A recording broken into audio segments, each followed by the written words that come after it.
Hello everyone, steno with Arihant पर आपका स्वागत है।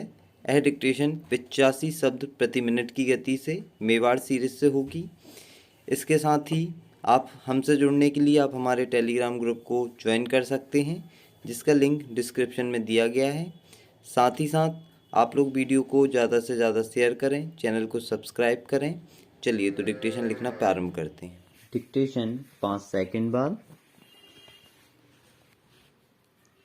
सबसे पहले मैं अध्यक्ष जी से निवेदन कर यह पूछना चाहता हूँ कि हमारे जो आदिवासी लोग हैं, सरकार उनकी ज़मीन अधिग्रहण करना चाहती है, तो पुनर्वास नीति के तहत जीवन यापन करने के लिए जो मूलभूत आवश्यकता होती है उस पर विचार करना चाहिए। आपने पुस्तकालय में जो सूची रखी है उसको देखकर लगता है कि आप भेदभाव कर रहे हैं। उनको वाजिब हक नहीं मिल रहा है, उनको वास्तविक हक मिलना चाहिए। आप हमारे यहाँ 40,000 रुपये प्रति एकड़ राशि देकर आदिवासी लोगों को बेघर कर रहे हैं। यह राशि सरकार द्वारा निर्धारित दरों से बहुत कम है और कई जगह पर आप 5 लाख रुपए प्रति एकड़ मुआवजा राशि दे रहे हैं। पुनर्वास नीति के अंतर्गत पुनर्वास नीति के अनुसार भूमि में हैंडपंप हो, ट्यूबवेल हो, कुआं हो, उसका भी मुआवजा मिलना चाहिए। विस्थापित लोगों को जहां बसाया जा रहा है वहां रहने की, परिवहन की समुचित व्यवस्था होनी चाहिए और पुनर्वास नीति का पालन किया जाना चाहिए। आज वे लोग वहां से पलायन कर चुके हैं, उनका कुछ अता पता नहीं चल रहा है। पुनर्वास नीति के तहत दूसरी जगह उतनी ही जमीन जलाशय के निकट दे दी जाती तो वे पलायन नहीं करते। आपको आदिवासियों की स्थिति के बारे में, हालात के बारे में मालूम नहीं है। बीमार हो जाने पर इलाज के लिए वहाँ दूर दूर तक अस्पताल नहीं है। हम चाहते हैं कि हमें आदिवासियों को संरक्षण देना चाहिए, उनके दुख दर्द में खड़ा होना चाहिए। माननीय, मैं आपके माध्यम से माननीय मंत्री जी से, माननीय मुख्यमंत्री जी से पूछना चाहूँगा कि मेरा जिला भौगोलिक दृष्टि से बहुत अच्छा नहीं है। इस इलाके में वे संकटपूर्ण स्थिति में रहते हैं, उसमें पूरे आदिवासी लोग रहते हैं। आपने जिन किसानों से जमीन अधिग्रहित की है उनसे सहमति नहीं ली है। किसानों से बिना सहमति के जमीन अधिग्रहित कर ली है।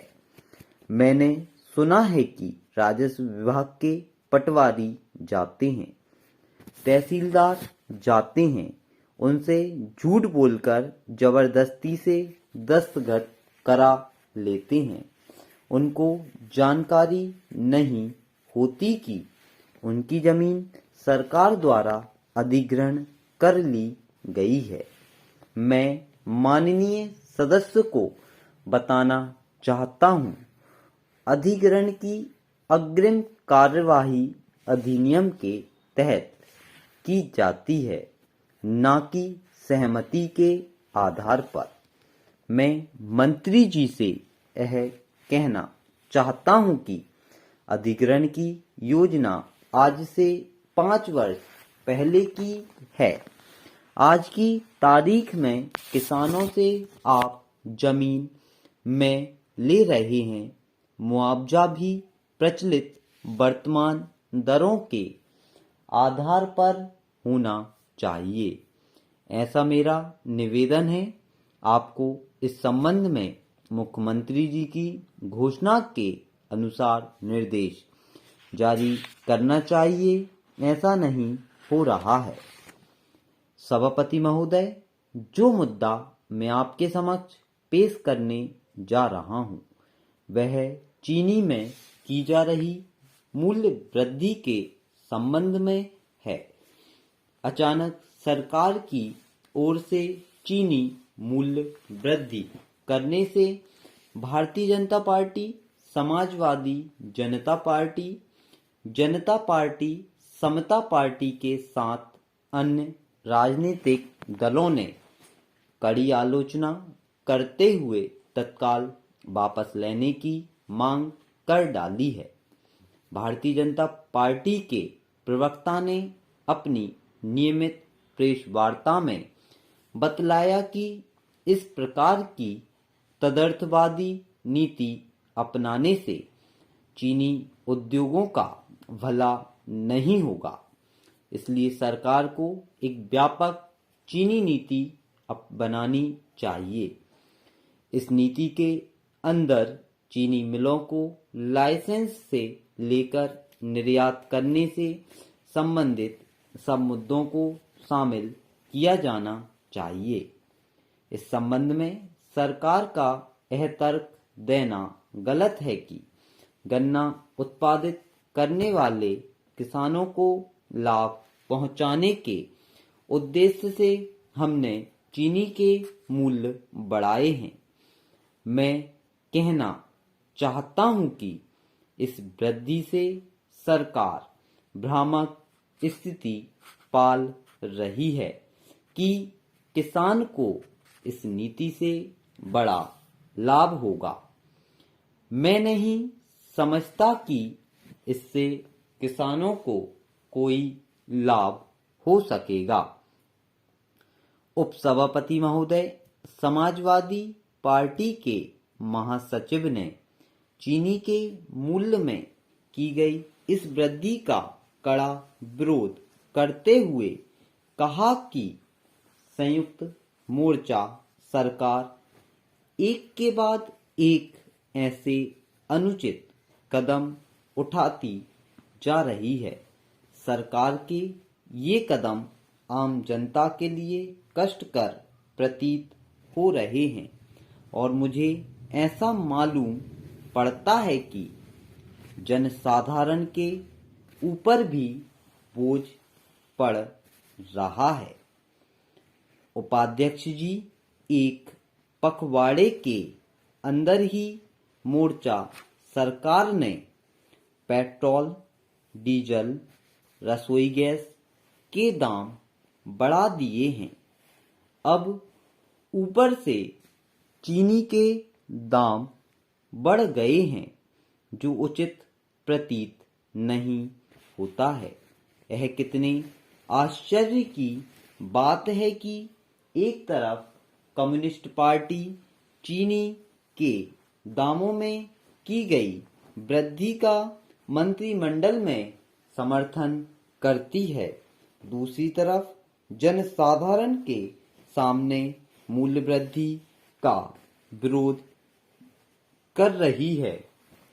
सुब्रमण्यम स्वामी ने आज सार्वजनिक वितरण प्रणाली के तहत वितरित होने वाली शक्कर के मूल्य में 1 वर्ष के अंदर दूसरी बार वृद्धि करने पर सरकार के फैसले की कड़े शब्दों में निंदा की है।